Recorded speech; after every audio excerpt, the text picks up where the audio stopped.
Olá pessoal, tudo bem? Estou aqui para apresentar a norma 14724, dando continuidade ao curso de normalização. E agora eu vou apresentar a vocês a norma de apresentação de trabalhos acadêmicos, que é bem ligada ao formato, como vocês vão perceber ao longo desta videoaula. E a norma 14724 remete a outras normas para a sua aplicação. Então, basicamente, ela apresenta os princípios gerais para a elaboração dos trabalhos acadêmicos, que nesse grupo estão os TCCs, as dissertações, teses e etc., visando a sua apresentação à instituição. E como eu falei, para a sua aplicação você vai considerar outras referências normativas, e aqui tem uma pequena listinha, que é a norma de referências, a de numeração progressiva das seções, a de sumário, a de resumos, de índice, citações e o código de catalogação anglo-americano, mas isso é uma coisa bem particular dos bibliotecários. Dificilmente vocês serão direcionados a consultar o código de catalogação anglo-americano, e as normas de apresentação tabular do IBGE, que apesar do que algumas pessoas pensam, que a norma de apresentação tabular é da ABNT, mas não, é do IBGE. Porém, a ABNT direciona para as normas do IBGE.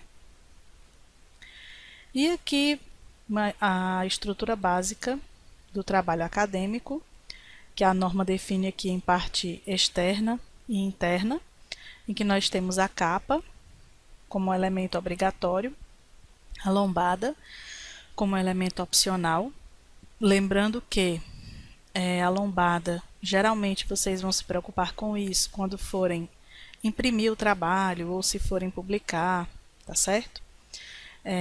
Dentro da parte interna nós vamos ter os elementos pré-textuais, os elementos textuais e os pós-textuais, aqueles que vêm depois de todos os elementos do texto. Para os elementos pré-textuais, nós vamos ter alguns aqui obrigatórios e opcionais, ok? Como vocês podem ver aí, folha de rosto, errata, folha de aprovação, dedicatória, agradecimento, epígrafe, os resumos, as listas e o sumário. Tudo isso, todos esses são elementos pré-textuais. Com relação à errata, eu gostaria de sinalizar o seguinte: muitas pessoas, às vezes, não gostam muito de sinalizar um erro que, porventura, tenham localizado no trabalho após a sua impressão ou após a sua finalização. Porém, eu indico que, se você localizar algum erro desse tipo, faça a errata, certo? Apesar de ser opcional, o indicado é que você faça a errata. E a errata ela pode ser encadernada ou ela pode ser colocada solta, para que na hora as pessoas possam conferir essa sinalização do que está incorreto. Dos elementos textuais, a norma é bem direta, ela define a introdução, desenvolvimento e conclusão, e obviamente todos esses são obrigatórios. Os elementos pós-textuais, nós temos as referências como obrigatória, e o restante é opcional, que é o glossário, o apêndice, o anexo e o índice. E aqui, para ficar mais claro, como é que é a ordem desses elementos, a distribuição desses elementos no seu trabalho. E um lembrete: as folhas elas são contadas a partir da folha de rosto, sequencialmente, mas só é impresso o número a partir da introdução, ou seja, o número da página só vai aparecer a partir da introdução. Ou seja, não pode aparecer número de página na capa e nem nos elementos pré-textuais. Com relação ao formato, deve ser digitado na cor preta, isso a norma deixa claro, podendo utilizar outras cores somente para as ilustrações, isso no caso quando elas forem coloridas. Se impresso o trabalho, indicam utilizar papel branco ou reciclado no formato A4. Inclusive, essa mudança na norma em 2011 foi considerada uma mudança positiva, ecologicamente correta, permitindo aí a utilização também do papel reciclado. Com relação à fonte, o tipo de letra, apesar do que as pessoas também pensam, a ABNT não especifica o tipo de fonte. Ou seja, você pode basicamente utilizar a fonte que desejar. Contudo, consultem a instituição a que vocês pertencem. Quem pertence ao UFC sabe que vai utilizar a fonte Arial ou Times New Roman, como está indicado no guia de normalização da UFC. Ainda com relação ao formato, recomenda-se a fonte tamanho 12 para todo o trabalho, inclusive capa, excetuando-se as citações com mais de 3 linhas, aquelas citações longas, notas de rodapé, paginação, dados internacionais de catalogação na publicação, que nada mais é do que a ficha catalográfica, legendas e fontes das ilustrações e tabelas, que devem ser em tamanho menor e uniforme. Reparem que a norma fala em tamanho menor e uniforme para esses outros elementos. Ela não diz que é tamanho 11, que é tamanho 10, como algumas pessoas ficam me perguntando. Então, para o texto comum, normal, ela indica fonte tamanho 12. Porém, o tamanho menor que você vai usar para esses elementos aqui descritos, como as citações com mais de 3 linhas, notas de rodapé, etc., você vai utilizar uma fonte menor, certo? Pode ser 10, pode ser 11, fica a seu critério. Tudo na norma eu costumo dizer, é questão também de bom senso na aplicação. E todo o texto deve ser digitado com espaçamento de 1,5 entre as linhas e também, voltando a dizer, com exceção desses elementos aqui, das citações com mais de 3 linhas, as notas de rodapé, referências, legendas, das ilustrações e das tabelas, a natureza, que é o tipo do trabalho, o objetivo, o nome da instituição a que é submetido e área de concentração, que devem ser digitados em espaço simples. As referências ao final do trabalho, de acordo com a norma 14724, de apresentação de trabalhos acadêmicos, elas devem ser separadas entre si por um espaço simples em branco. E aqui, algumas pessoas que tiverem boa memória vão lembrar, opa, mas a 6023 me diz uma coisa um pouco diferente. E aqui foi um pequeno conflito entre a norma 6023 da elaboração de referências com a norma 14724, que foi lançada em 2011. Na dúvida, conversem com o orientador, conversem com o bibliotecário. Ou, seguindo a lógica, vocês podem utilizar essa recomendação da 14724 de 2011, que é uma norma mais nova do que a 6023. Então, para esse quesito de separação entre uma e outra, como ela recomenda aqui espaço simples em branco, vocês vão utilizar um espaço simples em branco. Ah, Juliana, mas e se eu quiser fazer 100% de acordo com a norma 6023? Aí é o que eu sempre digo. A norma não foi extinta, não foi revogada. Não posso dizer que você está errado. Embora algumas pessoas recomendem utilizar a norma mais atual. Com relação à folha de rosto e à folha de aprovação, o tipo do trabalho, o objetivo, o nome da instituição e a área de concentração, estes devem ser alinhados no meio da mancha gráfica para a margem direita. Esse meio da mancha gráfica é o meio da página, certo, gente? A norma ela tem, assim, alguns jargões, um certo bibliotequês, mas não se preocupem que eu vou esclarecendo à medida do possível e sempre que eu puder e que vocês tiverem dúvidas com relação a esse linguajar. No guia de normalização, a gente recomenda esses 8 centímetros, porque se você for reparar, utilizando a régua mesmo do seu editor de texto, que pode ser o Word ou o LibreOffice, vai dar exatamente ou mais ou menos esses 8 centímetros. Então, no guia, a gente recomenda esses 8 centímetros. A norma ela não diz que são os 8 centímetros, ela só diz que tem que ser no meio da mancha gráfica, para a margem direita. Tá certo? E com relação a parágrafo, a ABNT não faz menção ou recomendação nenhuma do recuo para parágrafo, que muitas pessoas se espantam quando eu relembro isso. Porque realmente, se a gente for ler a norma de cabo a rabo, não tem.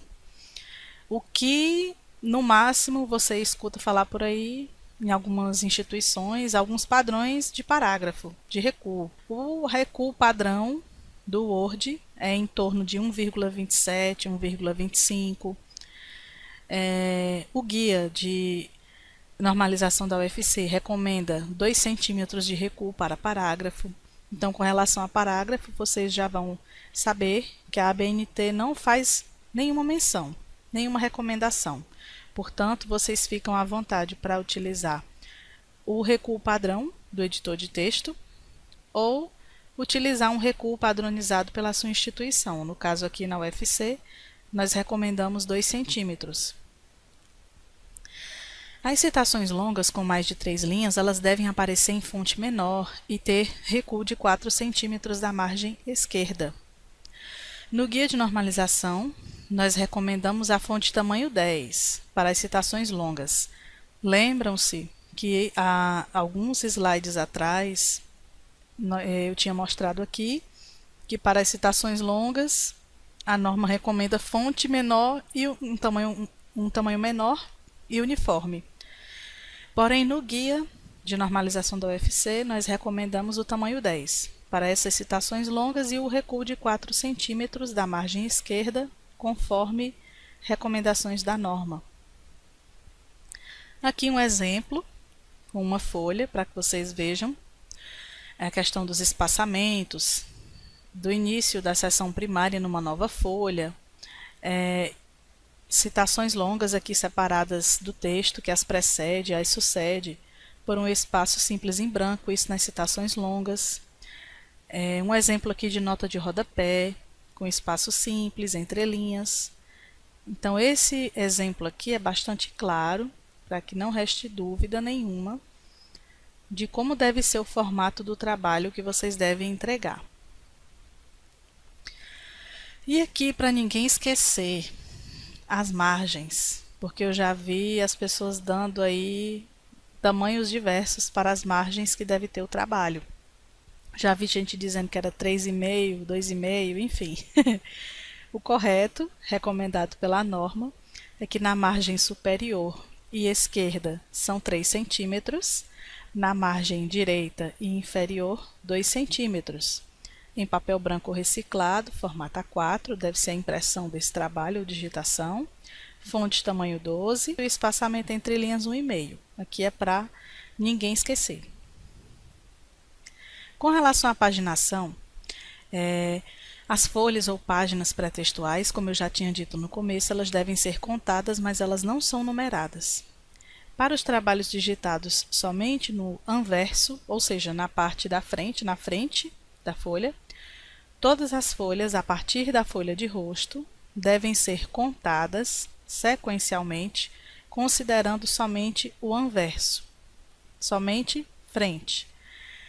A numeração, ela deve figurar a partir da primeira folha da parte textual, geralmente a introdução, em algarismos arábicos, no canto superior direito da folha, a 2 centímetros da borda superior, ficando o último algarismo a 2 centímetros da borda direita da folha. Essa é uma recomendação expressa do guia da UFC. E aí eu deixei o link de 2 tutoriais que vocês podem acessar no site da biblioteca da UFC com relação a inserir número de página no Word ou LibreOffice. Quando o trabalho for digitado em anverso e verso, ou seja, frente e verso da folha, que aí quando é frente e verso, eu já passo a chamar de página. A numeração das páginas deve ser colocada no anverso da folha, na frente da folha, no canto superior direito e no verso no canto superior esquerdo. No caso de o trabalho ser constituído de mais de um volume, deve ser mantida uma única sequência de numeração das folhas ou páginas, do primeiro ao último volume. E havendo apêndice e anexo, as suas folhas ou páginas devem ser numeradas de maneira contínua e sua paginação deve dar seguimento à do texto principal. Em termos práticos, minha gente, você olhando lá o seu editor de texto, aqui tem um exemplo do Word, tem aqui quais os menus que você vai acessar para inserir a página, certo? Menu inserir, e aí você vai procurar número de página. Com relação àquele espaço de 2 centímetros da borda, você vai escolher aqui nessa parte de ferramentas de cabeçalho e rodapé, design, cabeçalho e rodapé você vai deixar 2 centímetros. E aqui das margens, as configurações, você vai acessar aqui, também naquele menu, margens, layout da página, e você vai acertar para as margens corretas, que é 3 e 2. E aqui, mostrando o exemplo mais prático, quando você vai lá em margem personalizada, eu indico que vocês coloquem margens espelho, principalmente para quem for imprimir frente e verso. E aqui, mostrando novamente. Com relação às notas de rodapé, elas devem ser digitadas dentro das margens do trabalho e separadas do texto por um filete de 5 centímetros a partir da margem esquerda. A partir da segunda linha da mesma nota, devem ser alinhadas abaixo da primeira letra da primeira palavra, de forma a destacar o expoente sem espaço entre elas e com fonte menor. O que eu estou querendo relembrar com isso? Além do filete de 5 centímetros da nota, eu tenho ali o número sobrescrito. Essa nota ultrapassa a primeira linha, ela vai para a segunda linha. Essa segunda linha e as subsequentes, elas não podem continuar embaixo do número, elas têm que continuar exatamente embaixo da primeira letra, da primeira palavra, da primeira linha. Os indicativos de seção, o que a norma diz sobre isso? Os indicativos numéricos, eles devem ser em algarismo arábico, de uma seção que precede o seu título, alinhado à esquerda, separados por um espaço de caractere. Traduzindo, eu vou colocar lá espaço, e aí introdução.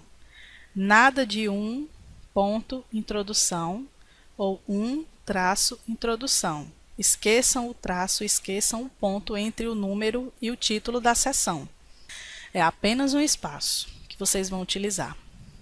Os títulos das seções primárias, eles devem começar em página ímpar, ou seja, no anverso, na parte superior da mancha gráfica, ou seja, no início de uma nova página, e ser separados do texto que os sucede por um espaço entre as linhas de um e-mail.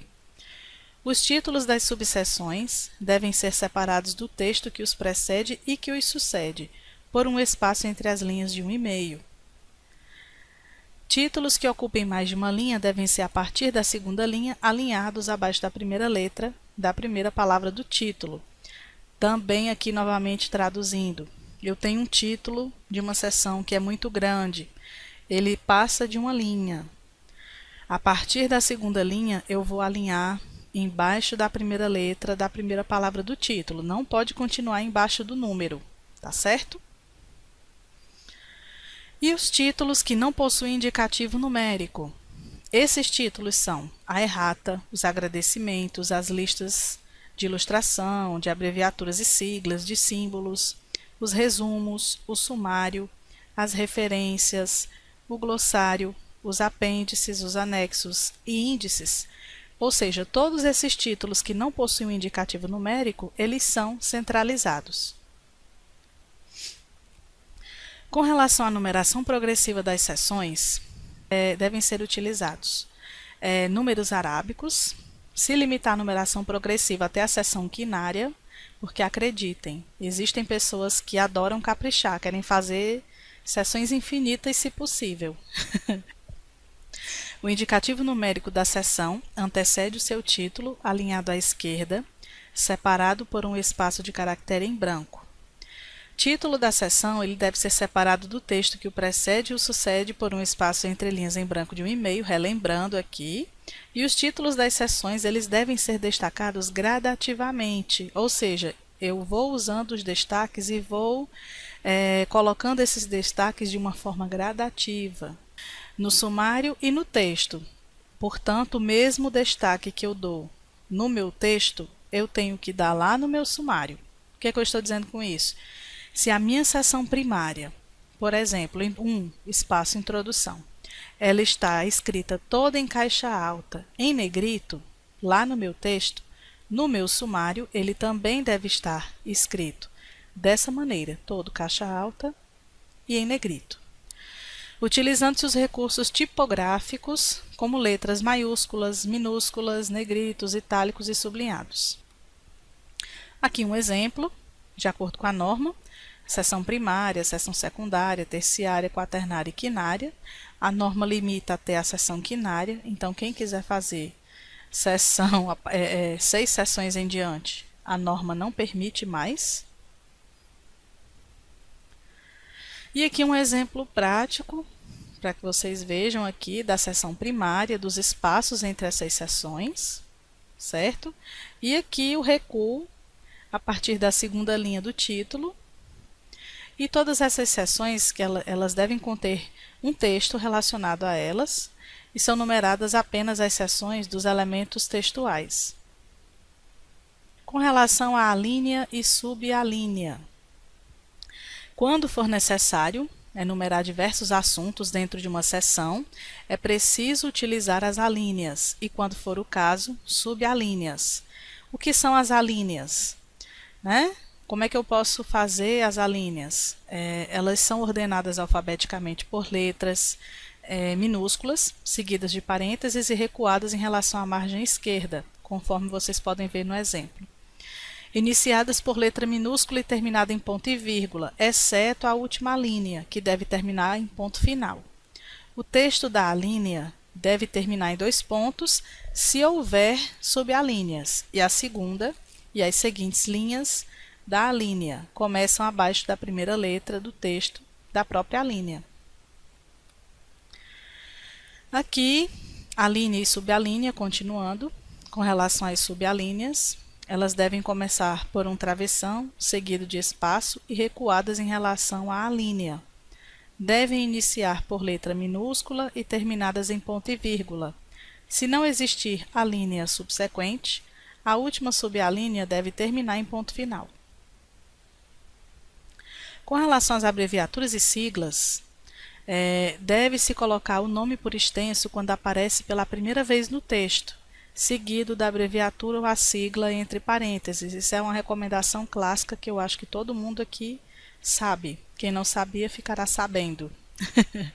Então, a primeira vez no texto, se eu for falar da Universidade Federal do Ceará, eu não posso colocar a UFC. Eu tenho que dizer, a primeira vez no texto, a Universidade Federal do Ceará, entre parênteses, UFC, conforme aqui está no exemplo, criada pela Lei 2373 de 1954, é uma autarquia vinculada ao Ministério da Educação, o MEC, sediada em Fortaleza. A UFC é composta por 7 campi. Campi, em latim, é o plural de campus. E aqui alguns exemplos. O exemplo da capa, que pela norma a capa é a proteção externa do trabalho, onde você vai colocar as informações indispensáveis, ou seja, quem é o autor, qual é o título do trabalho. A norma, ela não fala, não diz, né? Não coloca lá nas recomendações, colocar o brasão e o nome da instituição. Mas no guia da UFC, nós optamos por pedir que os trabalhos contenham o brasão da UFC e o nome da instituição. Tem que ter o autor, o título, o subtítulo se houver. Geralmente o subtítulo é o que vem depois dos 2 pontos. O local, que é a cidade, e o ano da entrega. E aqui nesse exemplo tem a capa do meu trabalho, né? Que coincidência. A folha de rosto. Ela contém as informações que identificam o trabalho, tem que ter o nome do autor, o título, subtítulo se houver, a natureza desse trabalho, quem é o orientador, se houver co-orientador, você também vai informar o local da instituição e o ano da entrega. E aqui no exemplo, aquela história do alinhamento no meio da mancha gráfica, que a gente coloca aqui como 8 centímetros no guia de normalização da UFC. E aqui um exemplo de ficha catalográfica. Ficha catalográfica, algumas instituições, elas têm o seu módulo automatizado para fazer a ficha catalográfica. A UFC tem um, certo? Que é o Catalog, tem o link aqui nesse slide, e um link para outros módulos automatizados. Se vocês quiserem clicar e conhecer, fiquem à vontade. E a ficha catalográfica, se ela não for elaborada por um desses módulos automatizados, ela deve ser elaborada por um bibliotecário. A folha de aprovação também deve conter no seu trabalho, com todas essas informações, que é o nome do autor, o título do trabalho, o subtítulo, a natureza, a data da aprovação, o nome e titulação dos membros da banca examinadora. Dedicatória, aqui um exemplo de dedicatória. A dedicatória é um texto geralmente curtinho, onde você presta homenagem, dedica o seu trabalho a alguém. Ela deve iniciar no canto inferior direito da folha, com aquele recuo de 8 centímetros, que é o meio da mancha gráfica. E não é necessário você colocar a palavra dedicatória lá no topo da página. Aqui um exemplo de agradecimento. Então, os agradecimentos. É um texto onde o autor agradece àqueles que contribuíram de maneira relevante para a elaboração do trabalho ou para a sua formação acadêmica. A epígrafe, que é uma citação relacionada ao assunto do trabalho, seguida de indicação de autoria. Não é necessário você colocar a palavra epígrafe no topo da página e você pode colocar epígrafe também nas seções primárias de capítulos. Agora, uma recomendação minha como bibliotecária. Colocou uma epígrafe no seu trabalho, faça a referência também de onde você tirou essa epígrafe. Com relação às referências, então o que eu tenho para dizer é que as referências é uma lista das publicações que foram citadas na elaboração do trabalho, que elas são ordenadas alfabeticamente. Se você seguir o sistema autor-data, se você seguir o sistema numérico, a lista vai ser de acordo com a ordem de aparição no texto, seguindo a numeração. No caso dos trabalhos acadêmicos elaborados na UFC, claro, e em outros lugares, a recomendação é que utilize a norma 6023, que é a norma de elaboração de referências. E aqui um exemplo de glossário, que é uma lista em ordem alfabética de palavras ou expressões técnicas de uso restrito, que nem todo leitor vai conhecer, então você fazer um glossário pensando também no seu leitor é importante, apesar de ser um item opcional. Eu recomendo, caso você ache necessário, ou realmente tenham alguns termos que nem todo mundo conhece, é interessante fazer um glossário.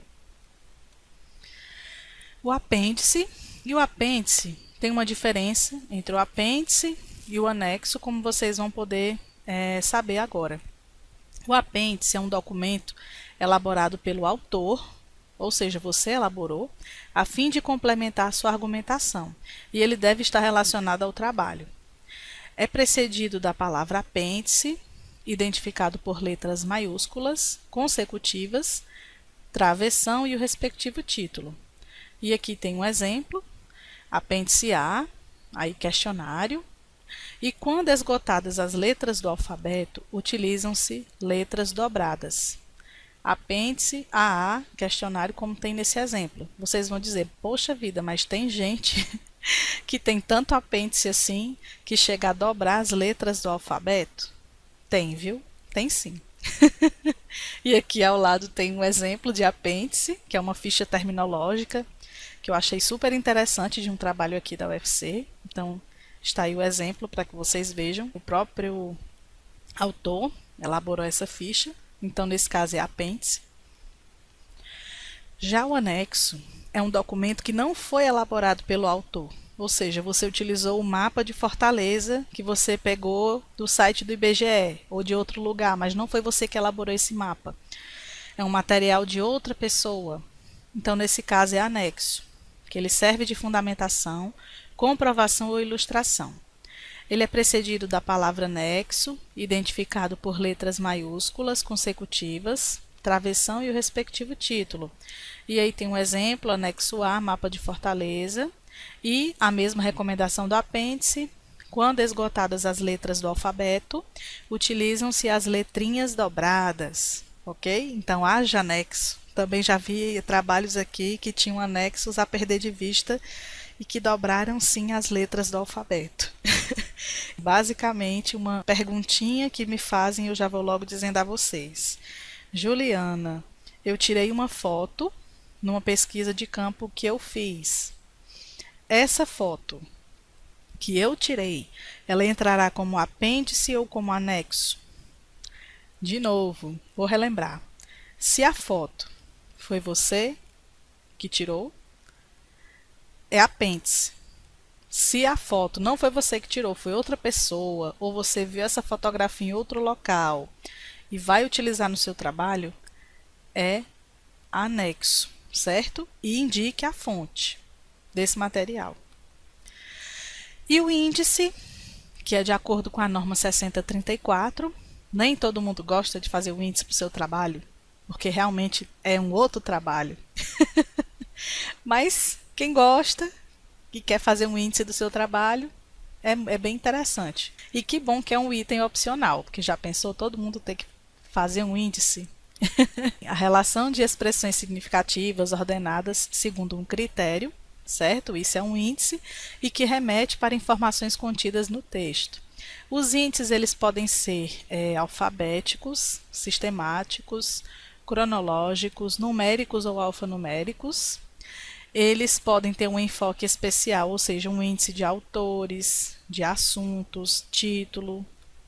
E aqui são as referências utilizadas para essa aulinha. Quero lembrar vocês que nós teremos mais um vídeo.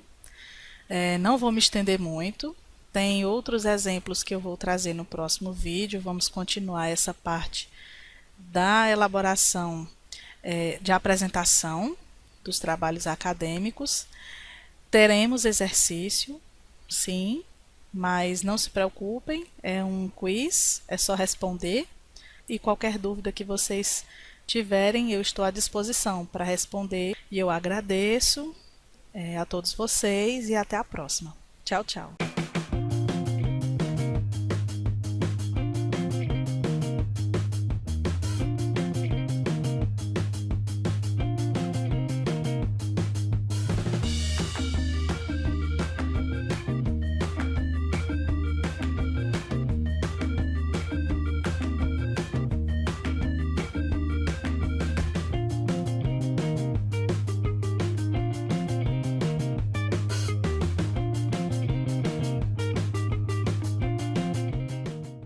Olá pessoal, tudo bem? Novamente estarei aqui com vocês para mais uma aula. Vamos lá continuar os assuntos sobre a norma 14724. Só relembrando o que foi dito no vídeo anterior, que a norma 14724, para a sua aplicação, ela indica que sejam consultadas outras normas. Este slide aqui, só para relembrar a estrutura do trabalho acadêmico, que nós temos a parte externa e interna, a externa com a capa e a lombada, e a parte interna com os elementos pré-textuais, textuais e pós-textuais. E aqui, mais uma vez, relembrando a estrutura do trabalho e a ordem dos elementos. Com relação às ilustrações, as legendas delas devem ser breves e claras, dispensando consultar o texto. Então, nada de um texto gigante para descrever uma figura. Legendas claras e objetivas. Devem ser inseridas o mais próximo possível do trecho a que se referem. Identificação da ilustração na parte superior, ou seja, em cima da figura. Figura 20, aqui o exemplo, processo de elaboração de uma norma brasileira. E na parte inferior, o que nós recomendamos na UFC é que apareça a fonte consultada dessa figura. E nós colocamos como elemento obrigatório no guia, mesmo que seja a produção do próprio autor. Então, nesse caso, se foi você que elaborou, você vai colocar elaborado pelo autor. Legenda e outras informações necessárias à compreensão também devem acompanhar a figura. As ilustrações elas devem ser citadas no texto e inseridas o mais próximo possível do trecho a que se referem, e isso nós colocamos tal e qual recomenda a norma. Com relação às tabelas elas são regidas pelas normas de apresentação tabular do IBGE. Muitas pessoas acham que é a ABNT, mas não, a ABNT indica, sinaliza as normas de apresentação tabular do IBGE para apresentar tabelas. As tabelas elas devem ser inseridas o mais próximo possível do trecho a que se referem, assim como as figuras. Se você está falando de alguma coisa que vai remeter àquela tabela, então a tabela 1, logo em seguida, essa tabela deve vir mais próximo do trecho a que ela está sendo referida. E a tabela, conforme a norma do IBGE, é uma forma não discursiva de apresentar informações das quais o dado numérico se destaca como informação central. E aqui tem um exemplo de tabela. Vocês podem ver que elas não são fechadas nas laterais. Essa é uma recomendação. Muitas pessoas fecham todas as laterais e chamam de tabela. Nesse caso, ela vai deixar de ser tabela, ela vai ser quadro, se você fechar todas as laterais. E as tabelas, elas possuem numeração independente e consecutiva. A identificação deve aparecer na parte superior, composta pela palavra tabela, podendo ser subordinada ou não a capítulos ou seções de um documento. Um exemplo aqui, a tabela 2, ela identifica a segunda tabela de um documento. E o outro exemplo, tabela 16.3, ela identifica a terceira tabela do 16º capítulo de um documento. Isso é possível, Juliana? Sim. Conforme a norma de apresentação tabular do IBGE, sim. A moldura de uma tabela ela não deve ter traços verticais que delimitem a esquerda e a direita, ou seja, não pode fechar, como eu acabei de falar agora há pouco. Toda tabela deve ter fonte inscrita a partir da primeira linha do seu rodapé para identificar o responsável pelos dados numéricos. Caso a tabela precise ser continuada na folha seguinte, não será delimitada por traço horizontal na parte inferior, sendo o título e o cabeçalho repetidos na folha ou página seguinte, constando as palavras continua na primeira folha ou página, continuação em tabelas com mais de 3 folhas e conclusão na última folha ou na última página. Utilizam-se traços horizontais e verticais para separar os títulos das colunas no cabeçalho e para fechá-las na parte inferior. Evitam-se traços verticais para separar as colunas e traços horizontais para separar as linhas no corpo da tabela. Sugere-se centralizar a tabela e ajustar o título à largura da mesma. E aqui alguns exemplos que nós não mostramos na aula passada. Aqui exemplo de lista de ilustrações, elaborada de acordo com a ordem exibida no texto. Cada item é designado pelo seu nome, com o número, travessão, título, respectivo número da página ou folha. E quando necessário, você vai recomendar uma lista individual para cada tipo de ilustração. Então, nesse caso aqui é uma lista de figuras. Lista de tabelas, elaborada de acordo com a ordem apresentada no texto. E aqui tem o exemplo, conforme vocês podem ver. Lista de abreviaturas e siglas. Vendo a necessidade, você pode fazer uma lista de abreviaturas e siglas. E elas são a relação alfabética das abreviaturas e siglas utilizadas no trabalho, seguidas das palavras ou expressões correspondentes, grafadas por extenso. Lista de símbolos. é elaborada de acordo com a ordem que os símbolos aparecem no texto, seguidos de seu significado. E sobre os indicativos de seção, para relembrar, eles são em algarismo arábico, são alinhados à esquerda, precedem os títulos das seções. Os títulos das seções primárias, eles devem começar em página ímpar, no anverso da folha, ou seja, na frente da folha. Os títulos das subseções também devem ser separados do texto, que os precede por um espaço entre as linhas de um e-mail, que os precede ou sucede. E os títulos que ocupem mais de uma linha, como eu já tinha comentado, você vai fazer a continuação embaixo da primeira letra da primeira palavra, não é embaixo do número. E aqui, para relembrar, a numeração progressiva das seções, que vai desde a seção primária até a seção quinária.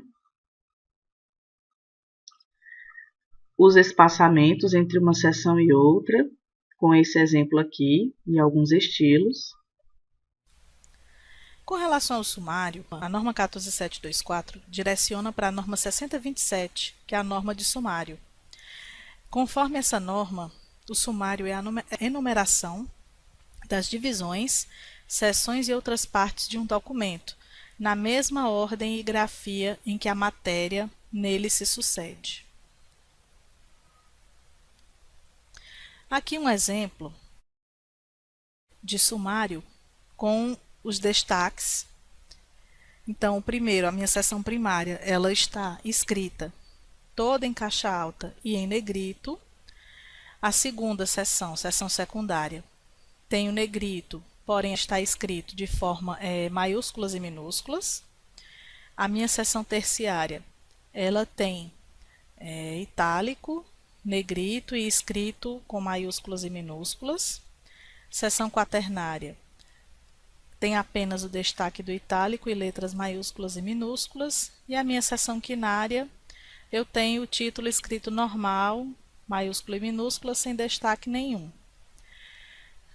Porém, a norma não deixa claro quais os níveis de destaque tipográfico que você pode utilizar, mas ela te dá uma indicação. Você vai utilizando os destaques tipográficos gradativamente. Os títulos eles devem ser alinhados pela margem do indicativo de seção mais extenso. Os elementos pré-textuais eles não podem constar no sumário. A paginação deve ser apresentada à margem direita. Para documentos em meio eletrônico, recomenda-se a utilização do hiperlink para cada item elencado. E uma recomendação. Conforme vocês podem ver no exemplo, se o título for muito grande, ultrapassar uma linha, ele não vai continuar abaixo do número. Ele tem que continuar abaixo da primeira letra do título.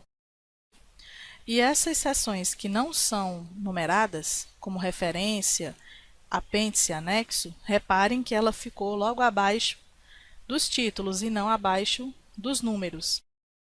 Então, assim como está nesse exemplo, é que tem que ser o sumário. E por que eu relembrei a seção de numeração progressiva antes de falar do sumário? Tem um link para um tutorial feito pelo Edvander, tutorial Bookmarks, que está disponível no site da biblioteca, mas eu deixei o link aqui para que vocês acessem, que é exatamente ensinando como configurar as seções dos documentos e no final você gerar um sumário automático. Ou seja, nada de você fazer um sumário manual e ficar consertando a numeração das páginas de forma manual. E isso é da idade da pedra, além de ser um sofrimento. Com relação aos resumos, o que nós temos para falar aqui é de forma bem breve.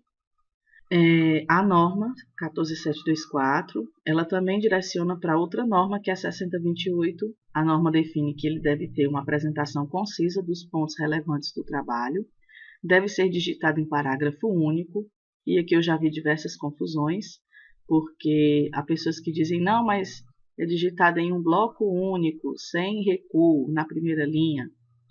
Pois é, a norma da ABNT fala em parágrafo único, mas ela não diz se tem recuo ou não tradicional de um parágrafo. Diferente de outras normas, como a da APA, por exemplo, que ela fala que é digitada em um bloco único. Ela usa essa expressão. Então, vocês já devem ter visto por aí, como eu já vi, resumos digitados assim, como esse exemplo, e resumos digitados com um pequeno recuo na primeira linha. Mas eu recomendo esse formato aqui. O resumo ele deve ter entre 150 a 500 palavras, isso para as dissertações, teses, relatórios técnicos e outros. Entre 100 a 250 palavras para artigos de periódicos. Entre 50 a 100 palavras destinadas a indicações breves. E os resumos críticos, por suas características, eles não estão sujeitos a limite de palavras. O espaçamento deve ser de 1,5 entre linhas para os resumos. As palavras-chave são separadas entre si por ponto e finalizadas também por ponto. Então, nada de separar as palavras-chave por vírgula ou ponto e vírgula. Vocês vão utilizar o ponto. O resumo ele deve apresentar os objetivos, os métodos, os resultados e conclusões. E aí eu abro um parêntese, porque algumas áreas utilizam esses recursos no resumo. De que forma? Eles fazem um resumo estruturado, colocam os pontos do trabalho, sinalizam no resumo mesmo com as palavras. Introdução, objetivos, métodos, resultados e conclusões.